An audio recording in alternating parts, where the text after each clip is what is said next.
Welcome to USA Global TV and Radio, where our mission is to provide education, entertainment, hope, and inspiration. USA Global TV and Radio connects you with experts and audiences all around the world every single day to help you succeed in business and to live a richer life.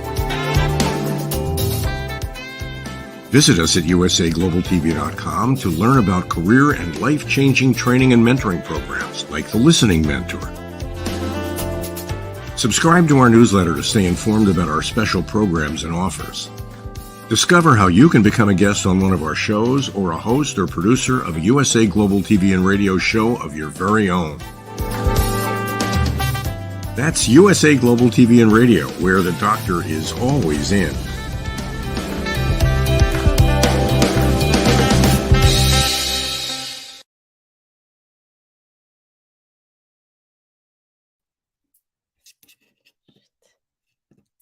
Hello, everyone. Good morning, good afternoon, good evening, and welcome home to USA Global TV and Radio.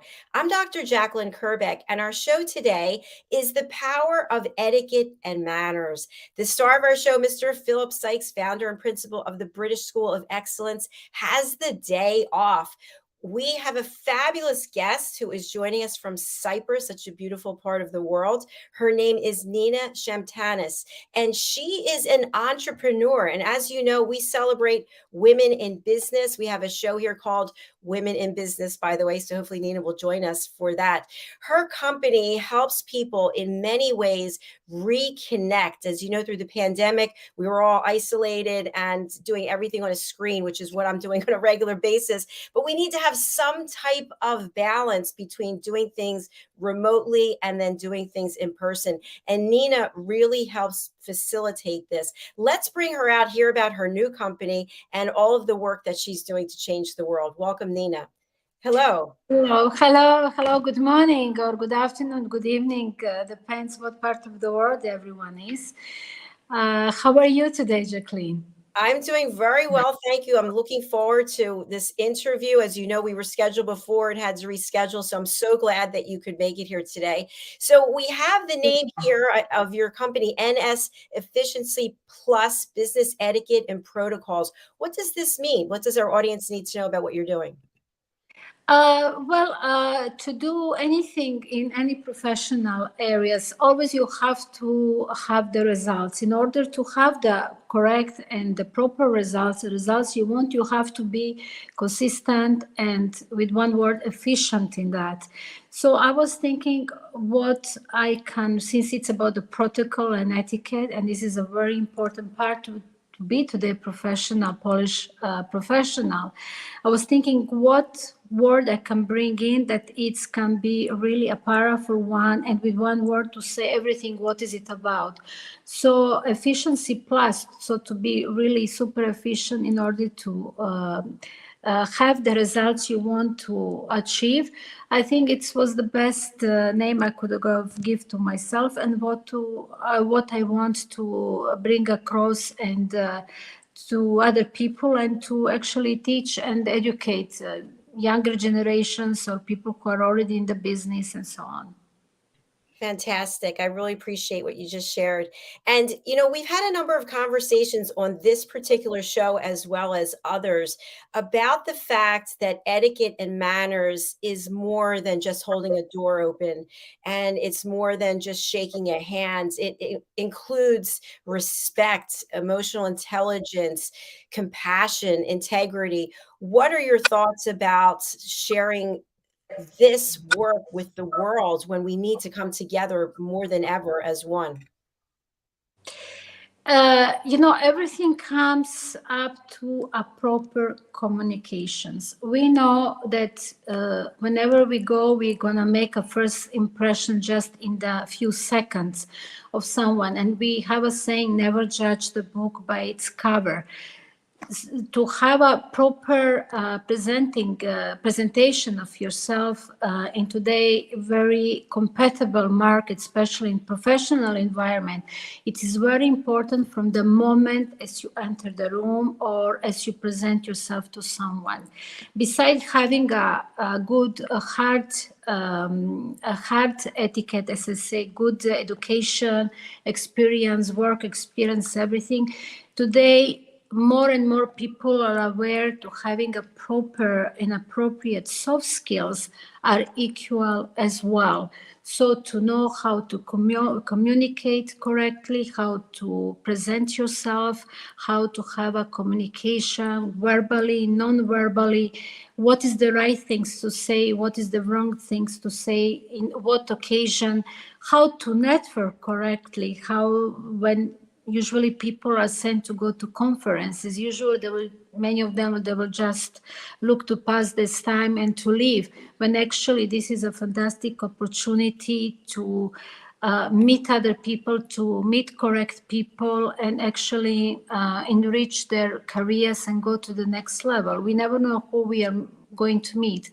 Or if our company is doing their own networking, also people and employees have to know how to use that opportunity to their benefits and present their name of the company, the brand of the company, the best way possible. And also they have a chance to express themselves and let others know about what they are doing, what is it, their work all about. And I think to have these proper soft skills, it's equally important as with the hard skills. And today companies more and more are getting and aware of it. And this is my company it's all about. I will be invited with the different organizations, smaller or bigger organizations, and I will talk to them simply what are the manners, what are the etiquettes into the professional environment, what is the right to do, what is not to do, how to deal with the really very difficult clients, if it's over the phone, if it's the face-to-face. Some companies are selling their services and they're really charging a lot of money. So sometimes with a very small change, the client can be very irritated. They will have a lot of questions. Why is this? Why is that? I want to answer now. So the person who is presenting that company always have to be ready how to deal with them, how to deal with these difficult situations. And most importantly, to be trained to separate in these occasions and to hear really what is the problem and to separate from the emotional weight. So through the process, not to get emotional, to be in the shoes actually of the person what they are complaining for, and try actually to resolve this for them the soon as they can, or if it's on the spot, or they will ask them to wait just a few minutes until they talk to their supervisor, or they will say they come back to them by end of the day until they discuss with their manager or the owners of the company will call them back. So it is all how you present yourself and what kind of communication you have with other people. Of course, different situations are bringing up a different way how we have to communicate. So if we are hosting something, we have to do our best to be the best host, to be there for everyone. And or if we are invited to the event, it depends what kind of event is this, also to present, we are presenting that moment ourselves or our company, so we are a brand. And as I said, these moments are very important, how other people will see you and how actually they want to come and be in contact with you. Thank you for sharing that, Nina. You mentioned a few things that really resonated with me, specifically soft skills and also controlling our emotions. A friend just shared with me this morning that this person was dealing with a certain business entity, and the person on the other end of the line, the brand ambassador for the business, basically hung up on this person. And I I know this type of thing goes on, especially when you're calling cable companies, at least here in the United States, without mentioning any names.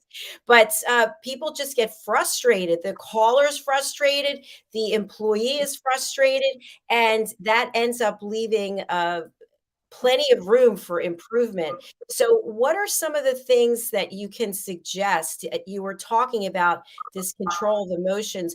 What can someone do? I know Philip has the 6-second rule, but I always feel like for me, and I'm not saying I'm the best at it, but what is the solution? How can we find a solution? Take the emotion, put it aside, put on our logic hats, and figure out how can we help support each other. What are your thoughts about this, Nina? Well, first of all, we of course have to know our work very well and what are we doing, and to comply with all the rules and regulations of our companies. So if you have a person calling and they're upset because there are some changes made in the company and in services, maybe there are some fees increased, and they will call and complain about that. We first of all have to listen to them very well. And as I said, in our mind, maybe person is upset, maybe it's raising the voice, maybe shouting. We cannot get emotional. We cannot show that emotion. We have to just listen to them, what they have to say, so to know how to reply correctly. As I said, they can reply. There are 3 ways. They can reply at the moment and check to see what is the problem. Just give me a minute. I will check how I can come back to you to resolve this problem for you. Or if it's a problem, they can tell them, please give me an hour. I will call you back until I check with my management. Or number 3, if it's really something very serious and definitely you do not want to lose this client, because the easiest today, they will say, okay, if you don't do this for me, I will go elsewhere. Then even some of from the top management, they have to give them the call back. We always say that our clients, being in the sales business a long time ago, our clients, our customers are always right. Yes, this is all correct, but at the same time, clients also have to respect the rules and regulations of the company. So if it's, I don't know, an investment company and you sign with them and your funds are there and there are some changes and you have a questions why this and that is done that way and why it cannot be different for you. Sometimes the exceptions can be done, but usually companies, they're very strict of following the rules and regulations, and it is the same for everyone. Some of the clients, as I said, they can be very difficult and they want to hear, they will say, oh, I'm already 10 or 15 years with you and I'm not very happy now with this service. Then you have to sit down and find a way how you can accommodate that client, what they can do for them to fix the problem, to make them happy, and the most importantly, to let them to be staying client, because today nobody wants to lose any client. Every client, it's a benefit for the company. So I think it's a listening and hearing what they're saying and being very composed. This is, of course, a training and experience that we have during our work, and coming back to them with the questions. Never ever agree on something. To feel like, yes, we did make this mistake, sorry about that, let us to see. Never agree that something is done. And even if it's done, make it to be very smooth, that you're gonna come back with them with a solution and you're going to look into it and you will come back to them as soon as possible. But especially, for example, if you're in the hotel and you have a client who is calling upset about something is not done, never say, oh yes, I'm very sorry, it is our mistake, let us come back to us. This is one big no-no in the customer service. So always you have to find a way you come back to them, but not letting them know there is really a problem. Try to solve it and come back with them always with a solution. Because if you don't give them a solution, if they're not happy, they are gonna go elsewhere. So it's listen. You have to really listen to what they're saying and tell them what they want to hear. And I think something that's an extension of what you're saying, at least in my experience, is if someone is not happy, if the client is not happy with the resolution, for example, with a hotel, I was in meetings and events for years.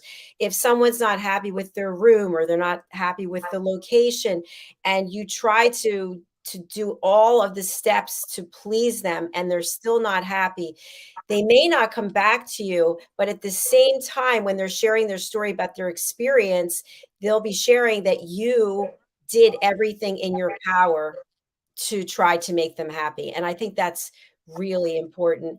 And just a quick aside, I have a new doctor, a gastroenterologist. I had the same one for 30 some years, which he was great.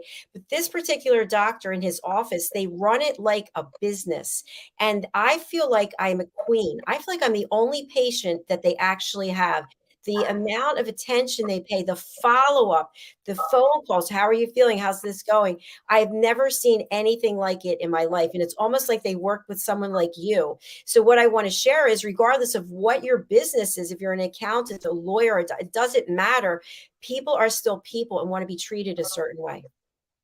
This is correct. I agree with you 100%.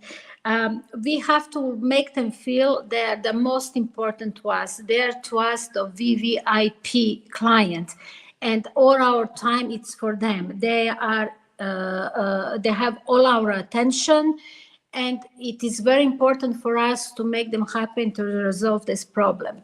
When you speak about the hotel industry, I remember, because I was some years ago when I was young, I was working. I remember we were taught something that it's called last treatment. Last meaning listening for L. A, it's apologizing. So first we are listening to what they have to say, why they are complaining, why they are not happy. The second thing, A, it's apologizing about that, and they will come back to them as soon as possible and to solve the problem. S, it's a solution. So we have to look the fastest the solution and to make sure that this is not going to happen again. And T, it's thanking them for bringing the attention, the problem they had, and you will try to serve them as better as possible in the future. And of course, send them some complimentary wine, complimentary fruits, or anything else to make them happy. So this last method works very well, and I think everyone has to use it. Sometimes we will go somewhere, for example, when we were in the sales, and we will go to a person. You have a person who is selling a cosmetic. You see everywhere it's advertised, this cream. But you will go to that lady to the counter and you will ask her, okay, I heard about this cream. It's quite expensive, but can you tell me more about it? And she will say, oh, well, okay, it is good. It's anti-aging. It makes your skin firming, and this, it's fine. It's $230. And, you know, people are buying. It's very famous. And you have another person who works for another company, cosmetic company, and you go there. Yes, we have, this is excellent cream. Please make me try it. This is the sample. Let me explain to you how it works. Let me apply it for you. Please, this is complimentary. There are some samples. Try them for a few days. You don't have to buy now. Come back next time and let me know how you feel. I will give you a call, and so on. She has such a nice and pleasant personality. So even I like that cream. I heard a lot about this, but the person, the way how presented to me and came across to me, let me feel like I'm nothing. I'm just another sales for her. When the other lady, she was doing so passionately, I can feel she believes in that product. She really doesn't want just to sell it for me and to make her numbers for the day. She really wants me to love it and to come back to her and to buy it. So this approach, this is when I was working with JACALYN in Florida. This is, I used to train them, let people really to love your product. I was a manager for JACALYN for dealers in Florida, Tampa, Florida. And when I took the job, I think the JACALYN, out of 32 companies, I think they were number 30. In 3 months, I made them to be number 1, because what I did, I changed the way how they are simply approaching the client. Don't run after them. Don't try to sell them by force. If they want one thing, sell them just one thing, give them the other testers, and just be nice to them. Don't let them to feel you just, people are sometimes afraid. When they go in, they attack you from all sides, buy this, buy that. They don't have to buy, but let them to try your product. So I used to send them with a very expensive eye cream that we had to sell. I said, go a little bit outside around, go and apply to everybody one side, and let them to walk and let them to come back and tell them how you feel without asking them to buy. Give them a samples. We sold out actually this eye cream when the people felt the difference, and without the pressure to really they have to buy it, they were coming back on their own. And we were really doing a beautiful sales because the girls were just nice, polite, very kind, very open. They spent their time explaining about everything. It was not just standing there and trying just to sell it as much as they want. I did it my way, and I think I did it very well. I just come back from Saudi Arabia, where I used to live, and over there people really spend their time to gain the customer and to win the customer, and they do make a good sale. So went to America and tried to work there. I was actually in shock because to sell only one or two products, it's so difficult. When in Saudi, just for a short time, I used to sell in thousands, for example. So here to make even $100, it was a really, you have to really work a lot. So I simply changed the method. I use this method, just being nice and friendly and nice to people, and it's worked really very well. Approaching people and having a good customer service skills, and just being nice and listening what the person wants and really giving them the service or the product they want, not pressuring them for more things. I think this is the final result. They will always come back to you. And this is how also I built a loyal circle of the clients, and they were always coming to me. They tell me, we like to come because we feel so good with you. You're so pleasant and so warm, so pleasant and so warm, and you always speak with such a passion. I can feel that passion that you have, and I absolutely love this story.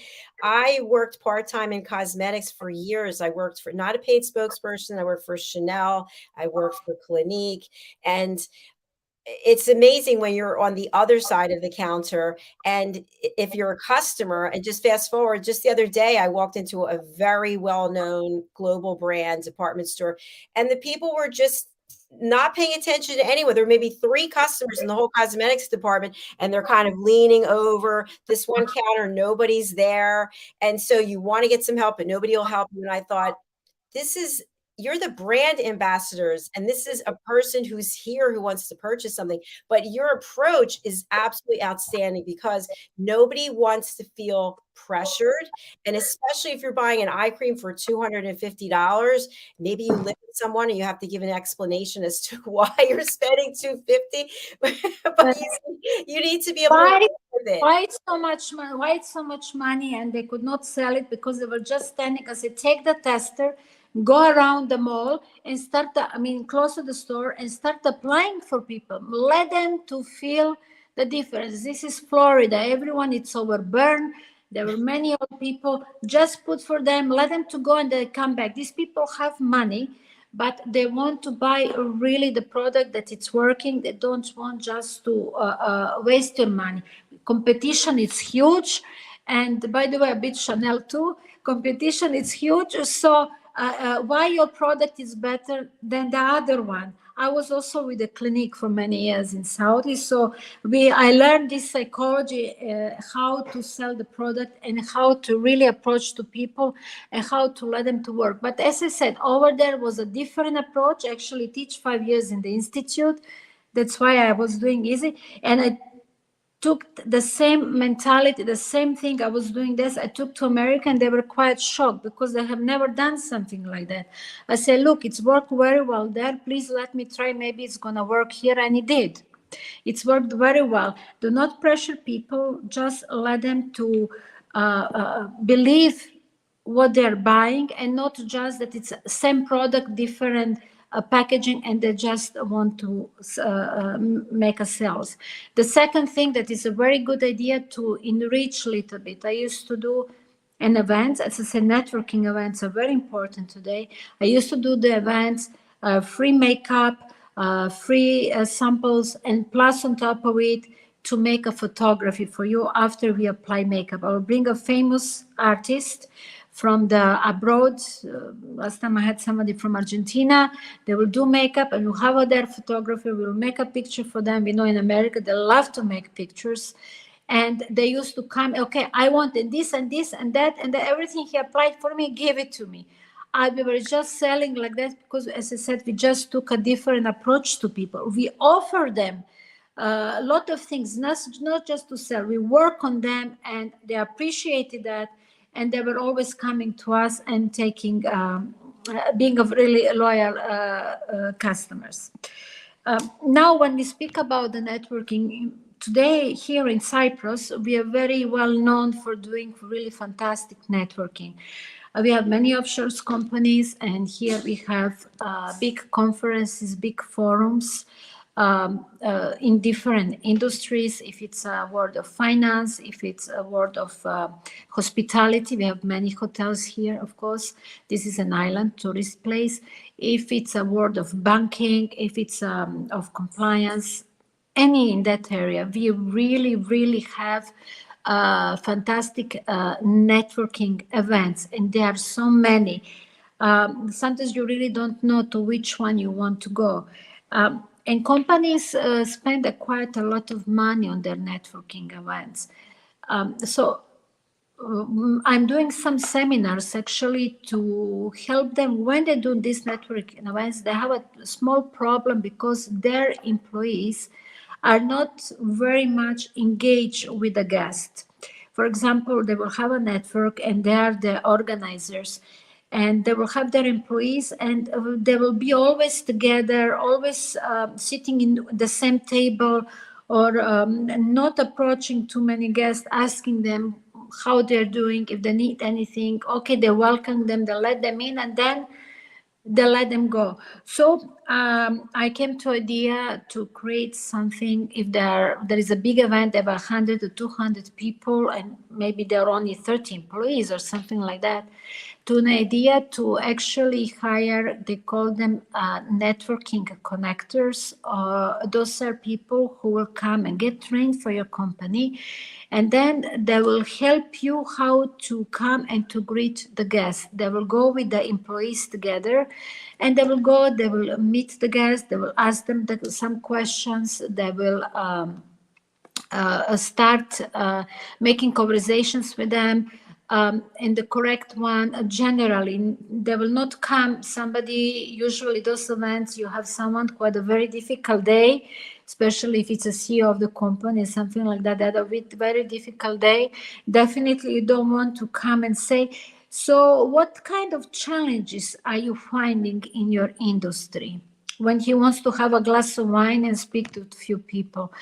So these networking connectors, actually, they will go together with employees, and they will go in a different groups and try to make those very refreshing conversations to speak about anything and everything, but definitely always on the positive note, not mentioning anything that is anything negative, making any negative comments, bringing up, I don't know, politics or religion or anything that is happening around us that will not let us feel well, but always to speak about the subjects to make us to feel good.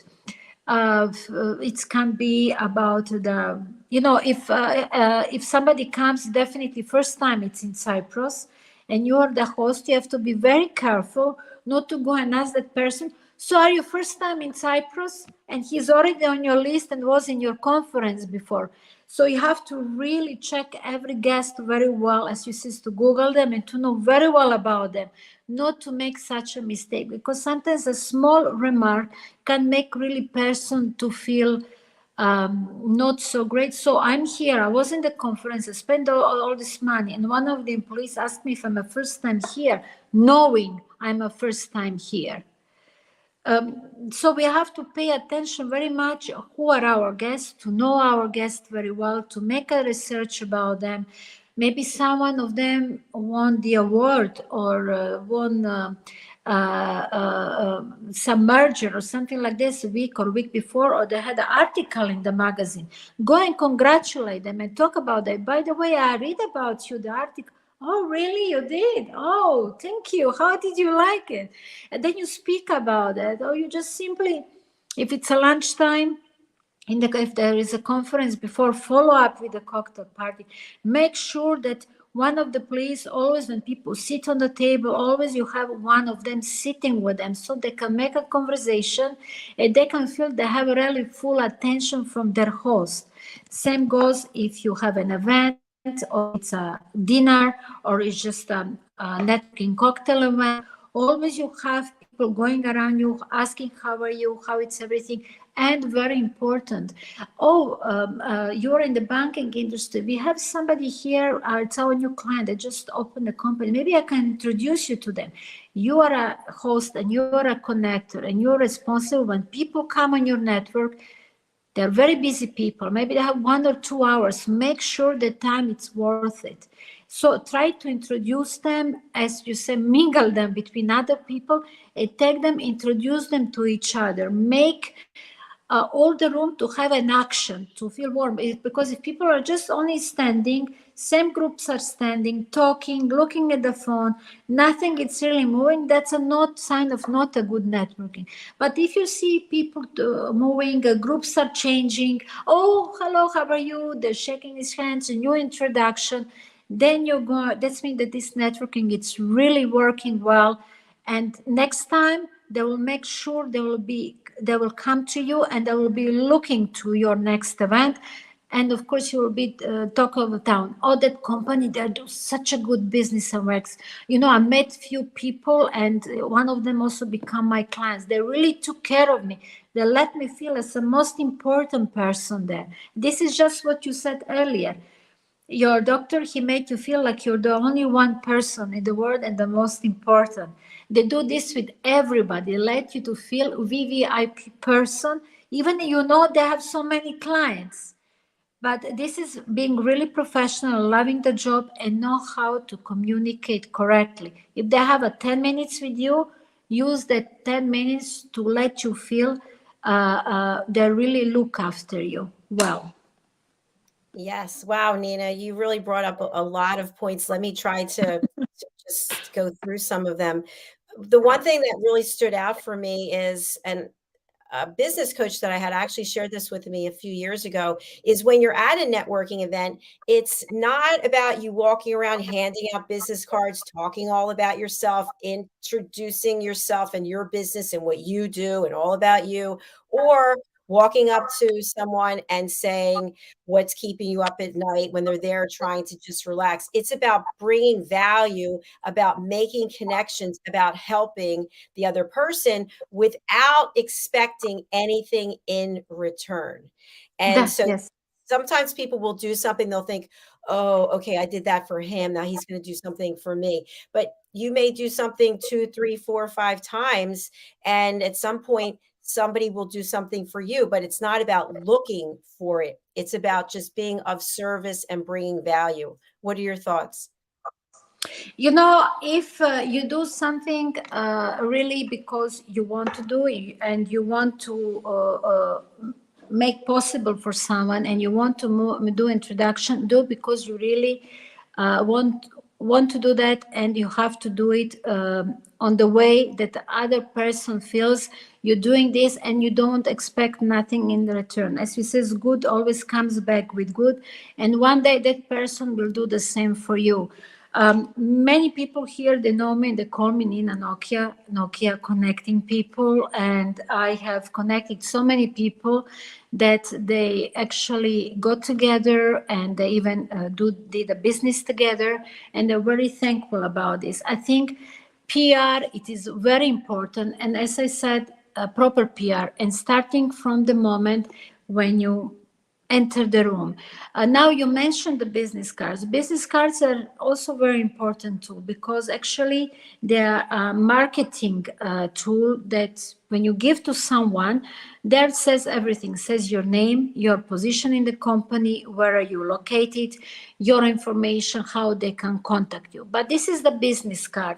Of course, we have them today as a card or electronically.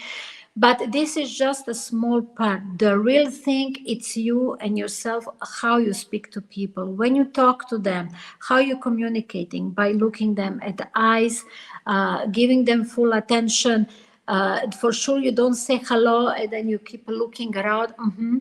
Oh, yes, yeah, sure. And then you keep looking around. This is, I think, very disrespectful. And I notice a lot of people do that.